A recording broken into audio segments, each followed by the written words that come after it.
We are fresh off of well, here we are, fresh off of WrestleMania week. Usually one of the best weeks that WWE puts out, not just because of WrestleMania, but always seems every year the night after WrestleMania has to have probably the best show of the year. SmackDown was pretty good as well. And then of course the big shock came yesterday.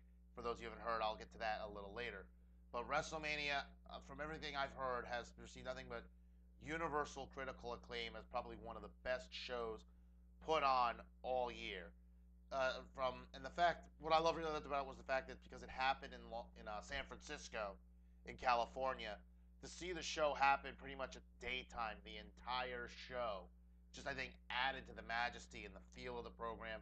A great program, a great night, a great show put on all together, and then even some nostalgia for the fans that wanted it from 20 years ago. So let's get started. It opened, of course. They say 4 hours.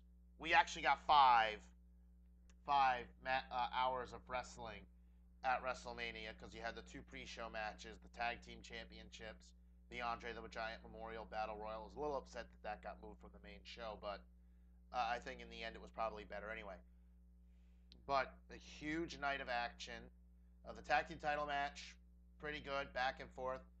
I like that they had at the opening of the match Cesaro throw Jay Uso into the barricade, having him taken out of the match because he had a bad shoulder. You had to think of a way to protect him, so to hopefully have had Jimmy try to win the belts for he and his brother on his own would have been great. I would have personally liked to have seen Rikishi come out to help his boy win the titles, but that's just the fan in me. Anyway, great overall tag team matchup. As expected, the crowd really started to turn on the New Day, and of course that continued the following night into Raw, and I'll get to Raw in a second. But the four teams, and I even believe that Los Matadores didn't belong in it, but they showed that they did belong. It was a fantastic match. In the end, as I predicted, Kid and Cesaro were going to retain. It's just one of those things. It's a pre-show match. You very rarely have titles change in a pre-show match. So Kid and Cesaro keeping the belts was pretty good. Plus, it now means, okay, somewhere down the line, we're going to get another team coming up or around that the titles can go to. Then we had the Andre the Giant Battle Royal, which I had said I don't see anybody really winning that match. I couldn't really call for a winner. I would have liked to have seen Mizdow win it, but I did also say that would have been happy as long as Mizdow eliminated the Miz. And he did. Once it came down to Big Show, Mizdow, and Miz, I looked at my friend and I said, look, I have no problems with Big Show winning this Battle Royal. I think it'd be huge. I think it'd be great. But as long as the Mizdow eliminated the Miz, and he did. Threw him over the rope. I was like, yes, go Mizdow. And he almost won the whole thing. And then in the end, Big Show ended up throwing over the top rope and winning the Battle Royal, which was good for Big Show's career. Michael Cole and him have been saying throughout that for his entire career, Big Show had been compared to Andre. Heck, in WCW, when Big Show originally debuted, he was billed as the son of Andre the Giant. So it kind of worked out for him, I should say, that he won this Battle Royal. But in a correction, JBL said that the Big Show in his career never won a Battle Royal. And Hulk Hogan in an interview had said Andre the Giant was the king of Battle Royals. Andre had won every Battle Royal he'd ever been in. JBL said Big Show never won a Battle Royal. Never was always the runner-up. World War III, the Royal Rumble, any other Battle Royal. Well, I have to correct you, Bradshaw. The Giant, Paul White, Big Show, same guy, won the second World War III in 1996. And got his shot at the WCW World Belt at Sold Out, which of course was an NWO exclusive pay-per-view, and the NWO just would not allow Giant to try and take the belt from Hulkster. But that was that. That was in the past. Big Show won the Battle Royal. All for it. We'll have to see where it goes from there. Probably going to be some storylines that are going to work out to try and build towards the WWE Championship picture now that that's been really changed. So then we open the show with the 7-man ladder match. for the Intercontinental Title. A lot of speculation going into this match was that Sheamus was going to get added at the last second to make it an 8-man match and potentially walk out with the belt. I'm glad that did not happen. I think the 7 guys you had in there were 7 terrific guys, and I said this all week leading up to it to friends of mine. Everybody in this match was a former champion.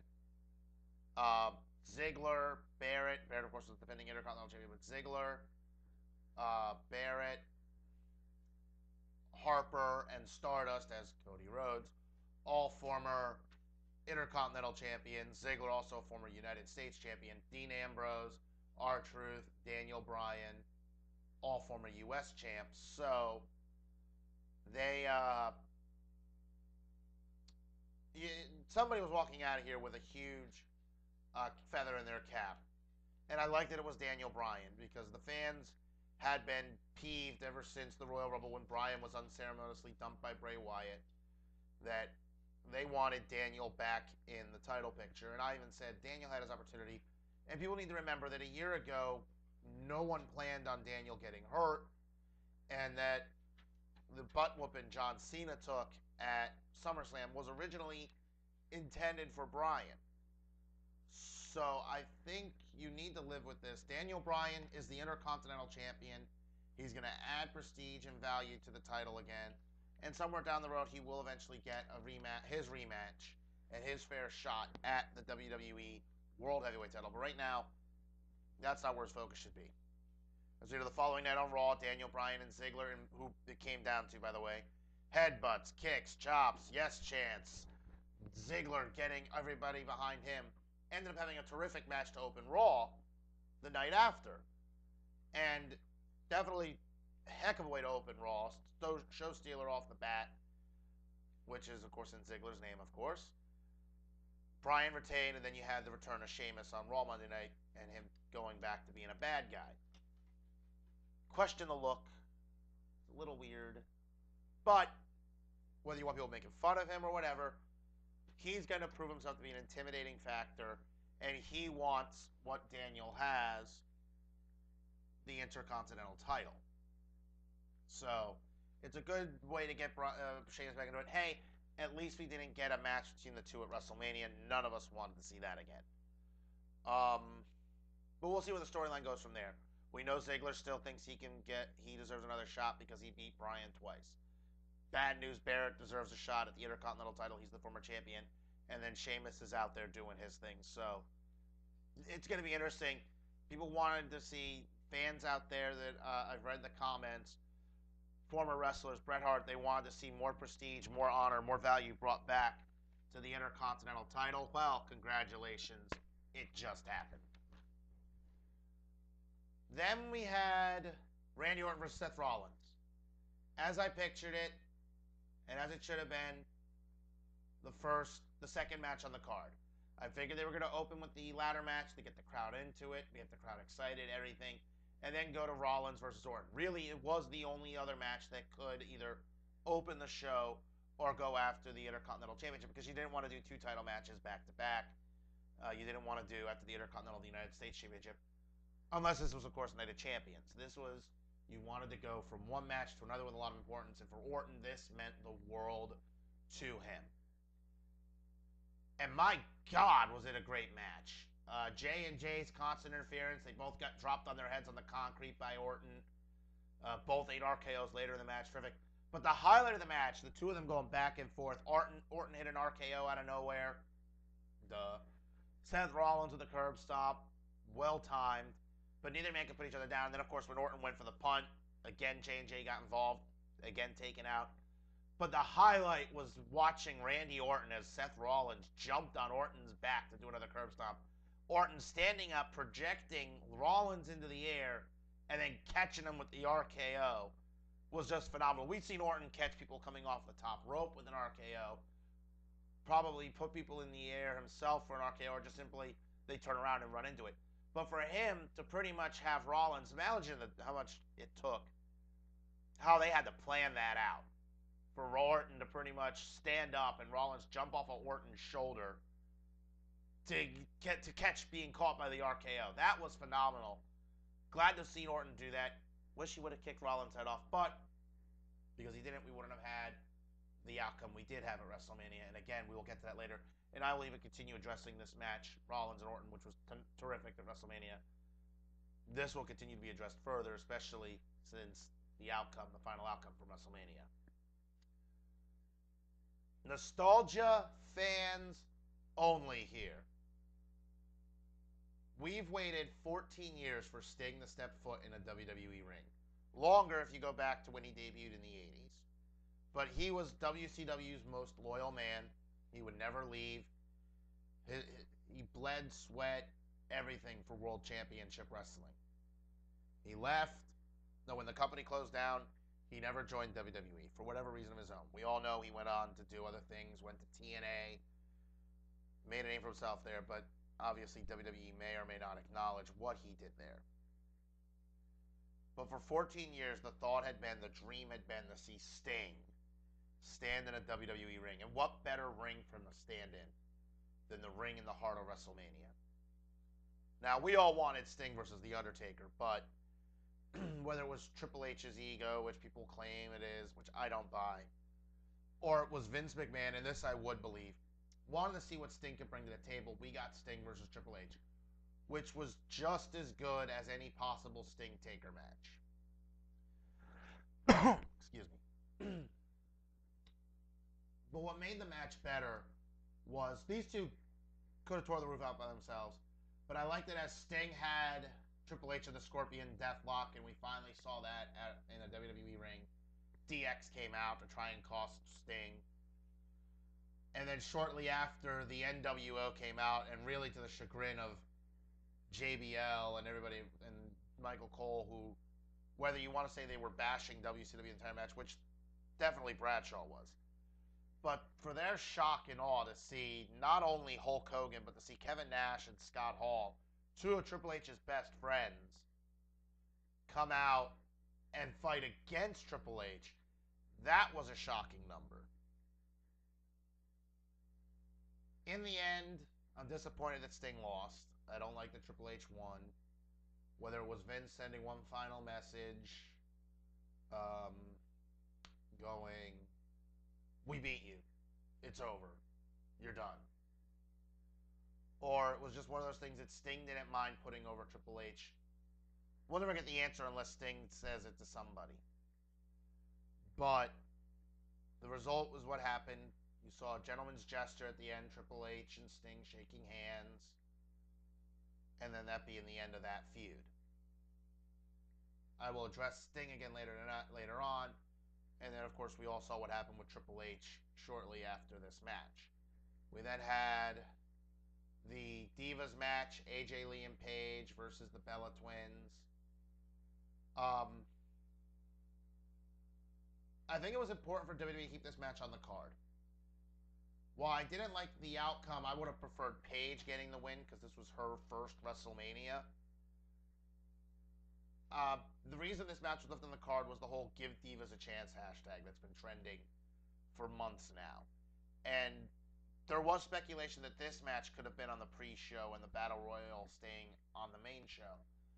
But because of that hashtag, WWE didn't want to catch scrutiny for not having the Divas match on the main card. So they decided to put the Battle Royal on the pre-show, have the Divas match on the main card. And it was an entertaining match. The Bellas being the Bellas. All look, no substance when a camera's rolling. Again, I saw these two, Brie and Nikki, in a match in Allentown a few weeks back, and they actually looked what the hell they were doing. Like they knew what they were doing. WrestleMania, and every time they're on TV, I think it's Vince and them saying, oh, you're supposed to be eye candy. I don't care if Brie, you're married to Daniel Bryan, and John, Nikki, you're dating John Cena. You're eye candy. You're supposed to look good. If you let these girls actually go out and do their job and put on a match, they could definitely be one of the top matches of the night. The climax of this match, though, came when AJ made Nikki tap to the Black Widow. And you thought at that point, oh, this could mean something. But again, we had breaking news, and I'm going to address everything that happened as I break down these matches and My thoughts on it I will break down as the week went on, of course. Um, I thought Paige maybe should have gotten the win for her team. Again, AJ got her WrestleMania moment last year when she retained the Divas title against 14 other girls. This was Paige's WrestleMania debut. I would have loved to have seen Paige win this match for her team. AJ won it though. In the end, the good girls won, the bad girls lost. We move on. Yeah. Then we had Triple H. The Triple H segment was Triple H and Stephanie and The Rock, who had flown from New York to California to do WrestleMania. Triple H and Stephanie gloating that, oh, WrestleMania is all thanks to them. Triple H gloating over the fact that he beat Sting and everything else. Rock coming out, they engage in a verbal spat. Stephanie slaps The Rock. And then in comes Ronda Rousey. Ronda Rousey, undefeated women's bantamweight champion of the world for UFC. And Stephanie actually thought she stood a chance. I'm sorry, I don't care who you are. When Ronda Rousey traps your arm the way she did Stephanie, you're going to scream. That girl can kick your ass 6 ways from Sunday, let me tell you. She is not someone you want to mess with. And Stephanie and even Triple H learned that the hard way. So it was good to see that moment. I don't know if we're ever going to get a rehash of it, only because obviously Ronda's, even though she's a diehard WWE fan, she's contracted to UFC. Something would have to be worked out. Then we had probably the most patriotic, and in some case people don't care about, the United States Championship match between John Cena and Rusev.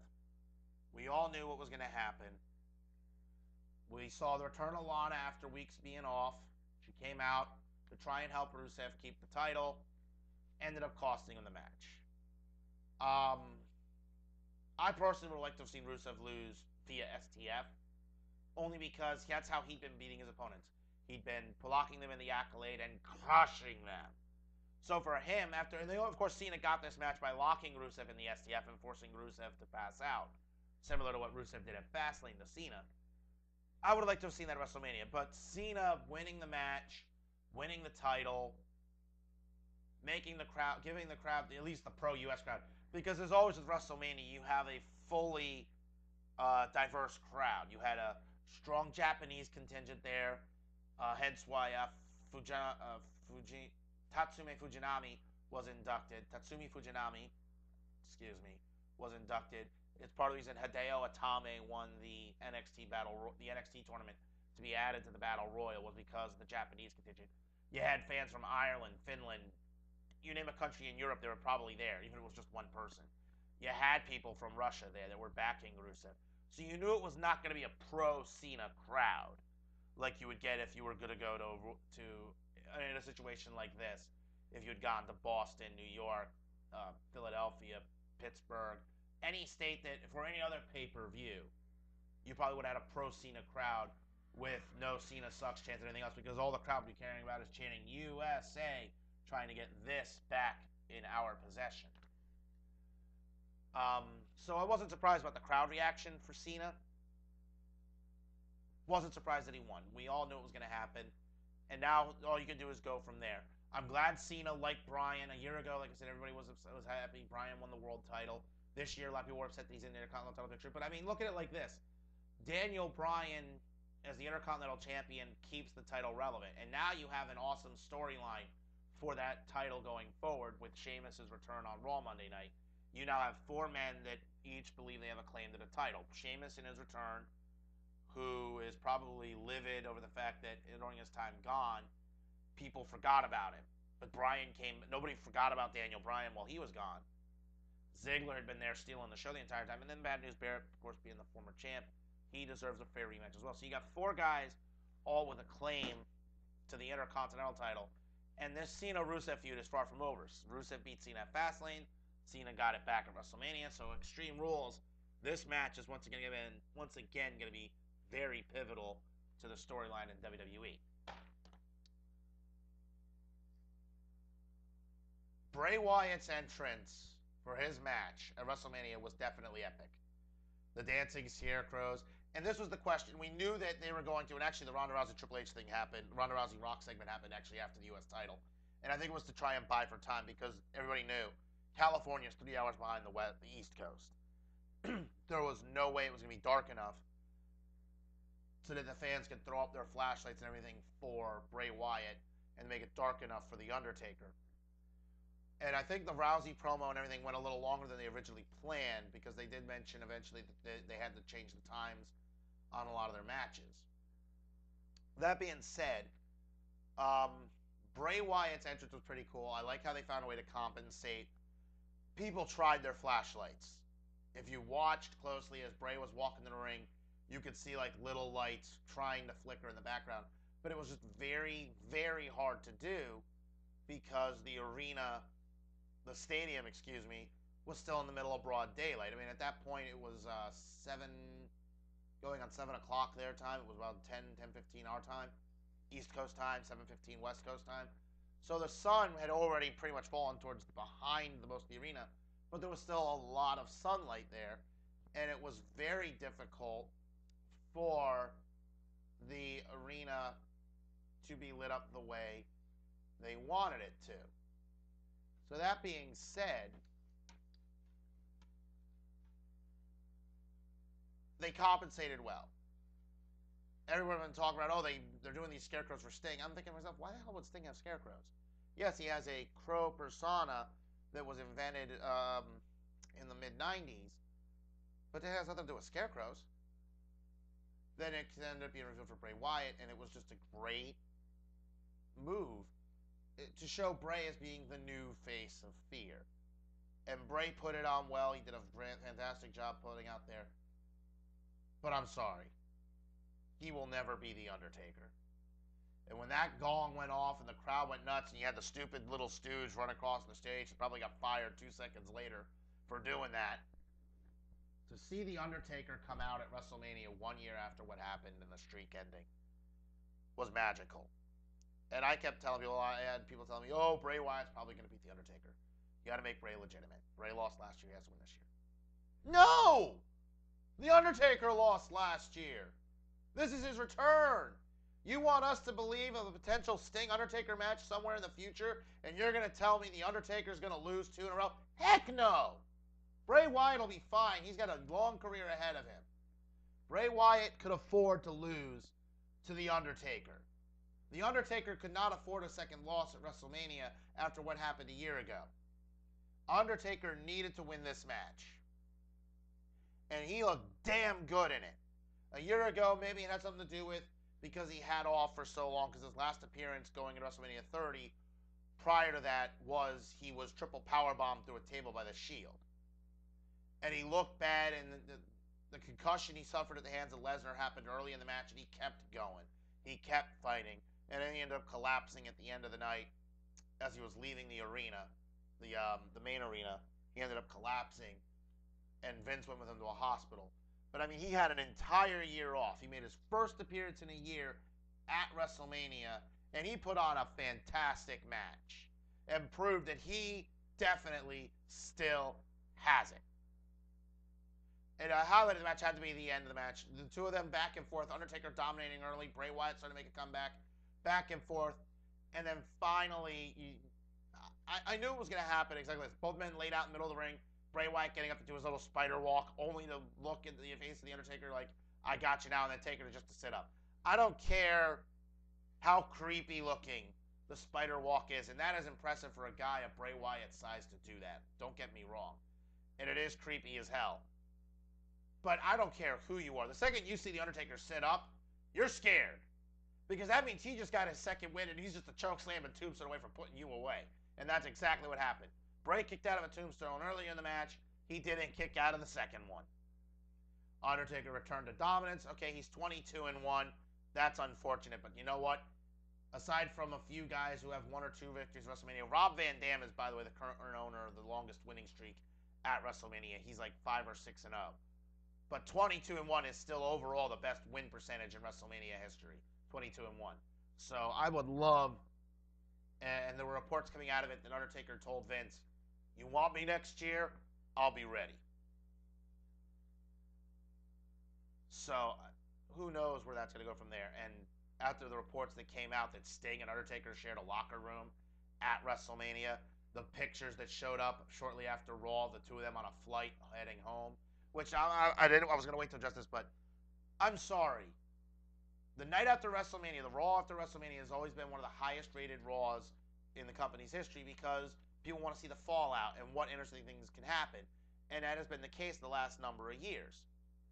So, you want us to tune into the network after Raw's over for Sting's interview with Renee Young, and she asks, "Hey, what's the future hold for you?" 11,000 fans screaming at the top of their lungs, "Undertaker, Undertaker."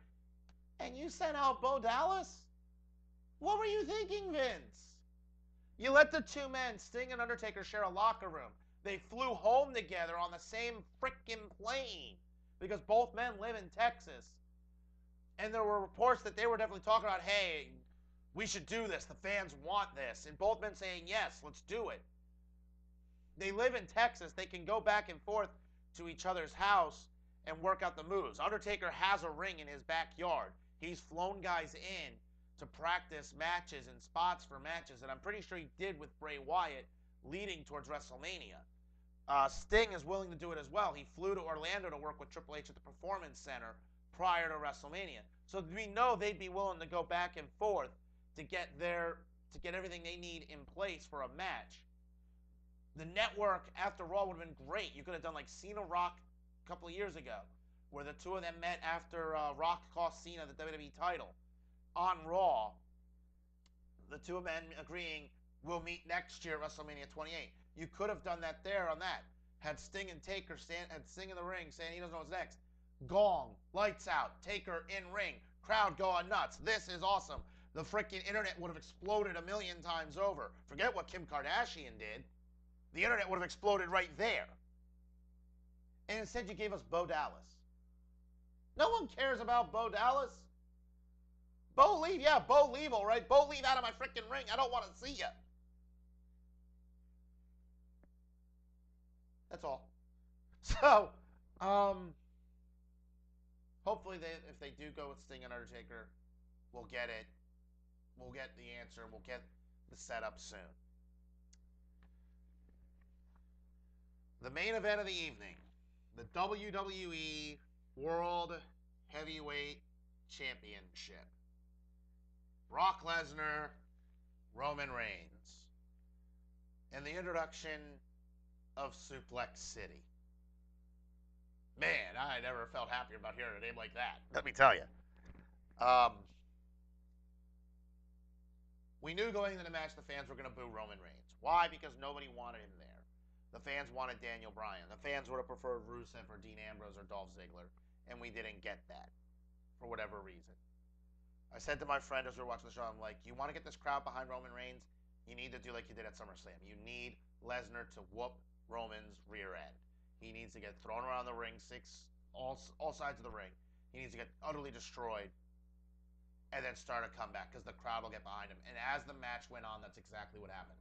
Roman Reigns is getting thrown around. Granted, after each suplex, he started getting up and smiling like, that's the best you got.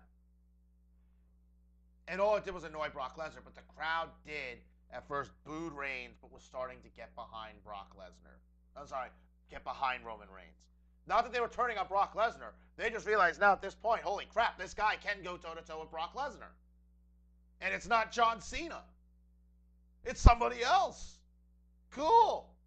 They were starting to get behind Roman Reigns and would have appreciated seeing Reigns win the match.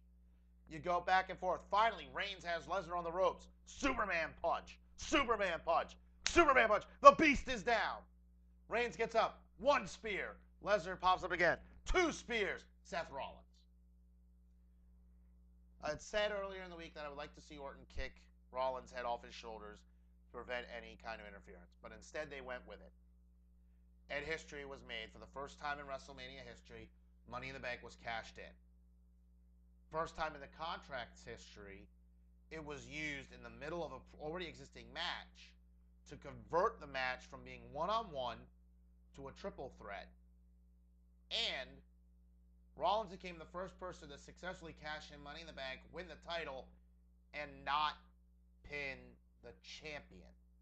Everybody else who had cashed in obviously cashed in on the champion on his own when he was tired and weak and unable to go. Rollins cashed in and pinned Roman Reigns. Brock and Roman have been kicking the crap out of each other for 14 minutes. Out comes Rollins with his briefcase, hands it over. Curb stomp, doesn't work. Goes for a second curb stomp, almost gets F5'd. Lesnar speared by Roman Reigns, who then eats a curb stomp, and Rollins pins Reigns and walks out of WrestleMania holding the WWE World Heavyweight title belt. So now Seth Rollins is the WWE champion. And the one major positive of this is, with Rollins holding the title, the champion is back on main TV. Instead of what happened with Lesnar, which, don't get me wrong, I like that when Lesnar was champion, it became a special attraction. That's what it was in the 70s with Bruno Sammartino, was the title was a special attraction. With Rollins having the belt back, now the title can be defended. Guys who've earned opportunities or deserve opportunities will now get those opportunities. But at a cost that now we have to wait. Brock Lesnar has to wait to get his rematch. Raw the following night, we open with Brock, livid, demanding his rematch. Stephanie stating that because Rollins won the title, he flew to New York to do the Today Show. He was not there. He would be there later in the show, and he may consider giving the rematch. Like I said, we opened with that awesome Intercontinental Championship match. Bryan and Ziggler, great show. Sheamus' return. Later on, John Cena had an open challenge for the U.S. title. He and Dean Ambrose had another great match. It was their first one-on-one match. It was a terrific match. And it just went to prove, I posted to Facebook, I was like, I just saw tonight on Raw 2 fantastic championship bouts, and neither involved the World Heavyweight title. It was for the Intercontinental and the United States. So if you ask me, those titles are back where they belong, in the spotlight that they should have had, but got overshadowed with the whole brand extension and the unification and the use of a World Heavyweight and the WWE titles as separate championships. Now you can once again focus. The U.S. being U.S. champion means something, which is what they're hoping to have Cena do. That's why on SmackDown, Cena announced that he will hold an open challenge every week to give the men, the younger stars, and even the veterans that are getting overlooked an opportunity to prove themselves. What better opportunity is there than to wrestle a 15-time world champion for the United States title? That's how you can make your mark. Bryan, like I said, you have 4 men that are hungry for the Intercontinental title. Bad News Barrett, Dolph Ziggler, Sheamus, Daniel Bryan. This feud can only get better. The other guys that were in that match at WrestleMania, R-Truth, Luke Harper, and Stardust, have nothing to be ashamed of. I hope that they'll find a way to get those guys back in the title picture and keep them going. Then we had, of course, the final nail in the Brock Lesnar coffin for now, when Rollins refused to defend the WWE title and Lesnar went on a tirade, F5ing Michael Cole, which half the world is happy for. 2 F5s to a cameraman, dropping a table on Booker T and Bradshaw, taking them off commentary. We'll see where that story goes from there. But we already know Brock Lesnar's been suspended indefinitely, which just is a way to take him off until SummerSlam. And we'll see what the future holds for Brock. The main event for Raw Monday was a 6-man tag. Ryback continuing his feud with the Authority. Roman Reigns livid over the fact that he lost the WWE title at WrestleMania, despite not even holding it. So Seth Rollins, he wants his opportunity. And then Randy Orton, who in my opinion has right now the only legitimate claim next to Lesnar to the title. He never got his one-on-one rematch from a year ago. He beat Rollins earlier in the night. That right there makes Randy the most qualified individual to face Seth Rollins. And that's why I think Thursday night on SmackDown, they had Kane pretty much make the match official. It will be Randy Orton versus Seth Rollins for the WWE World Heavyweight Championship at Extreme Rules. On SmackDown, John Cena expressed that he was going to continue to defend the United States Championship in open challenges only for Rusev to come out and state that he never lost at WrestleMania. Cena did not win. He's still the best. He's still the champion of America, and at Extreme Rules, he will crush Cena. And then for Cena to drop the United States flag the way that Rusev had been dropping the Russian flag on us every time he won a match. The crowd finally once again behind Cena. And I think it's partly because A, he's fighting for the US against somebody fighting for Russia. And B, is we're not getting him shoved down our throats with the WWE title. He's taking a step back. He's doing the right thing by going after a second tier title to try and elevate that back to a status it once held when men like Ric Flair, Bret Hart, Goldberg, Lex Luger, Sting, these guys all held it. And a lot of those guys are all guys I mentioned in WCW. In the WWE when the US title brought back. Eddie Guerrero, the late Chris Benoit. Again, people can say what you want about Chris Benoit. He legitimized the United States Championship. So did Shelton Benjamin, MVP, Matt Hardy, to make that title relevant. And Cena is now doing what he can to make the title relevant again. For the first time since he won it 11 years ago at WrestleMania 20.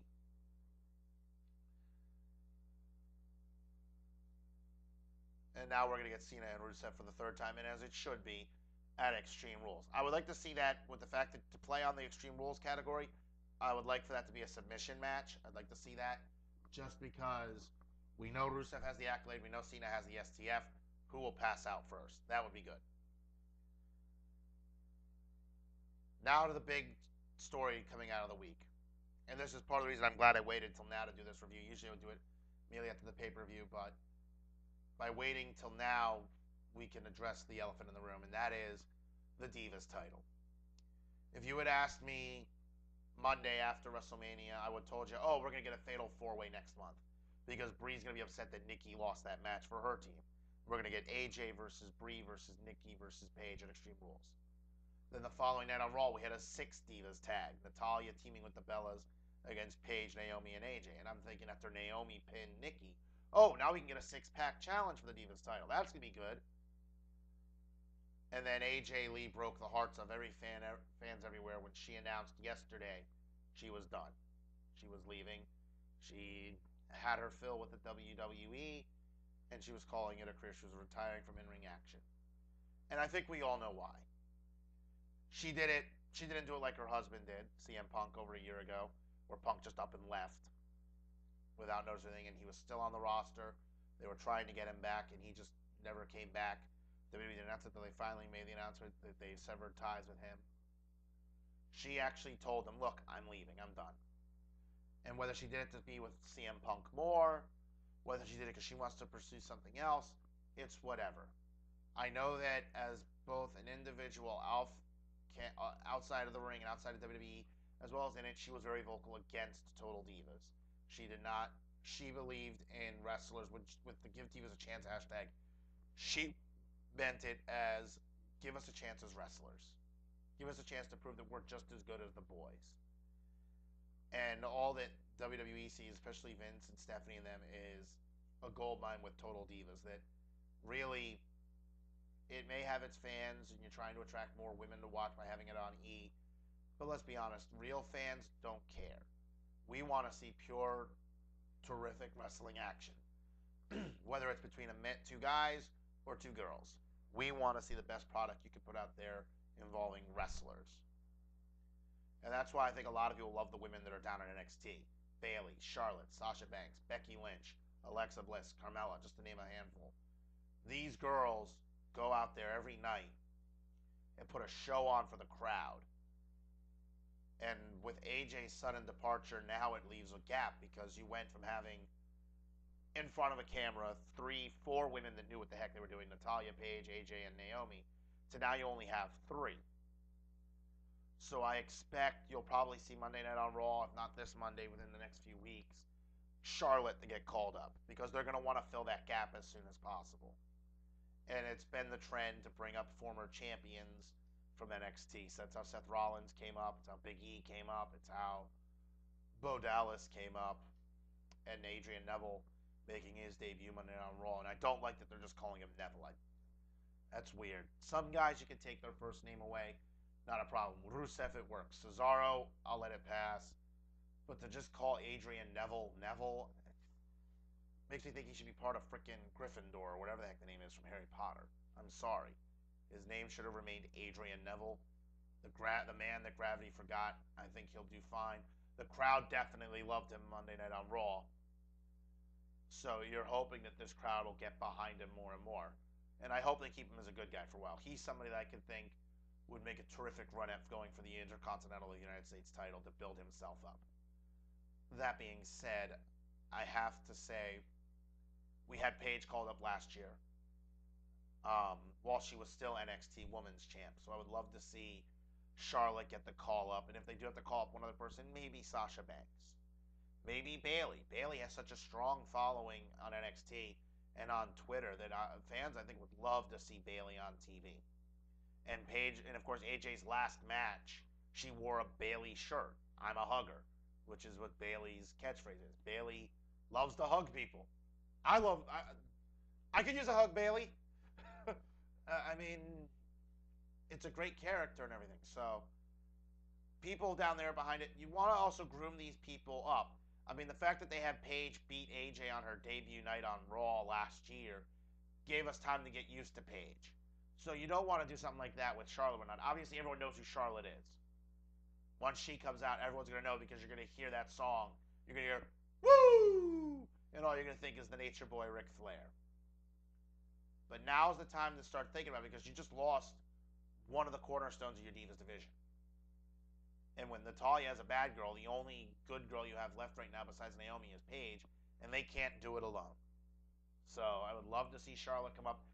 Although they probably would make Charlotte a bad girl, which would kind of suck. But I would love to see Charlotte make her way up to the main roster. I'd love to see Sasha come up. Love to see Bayley.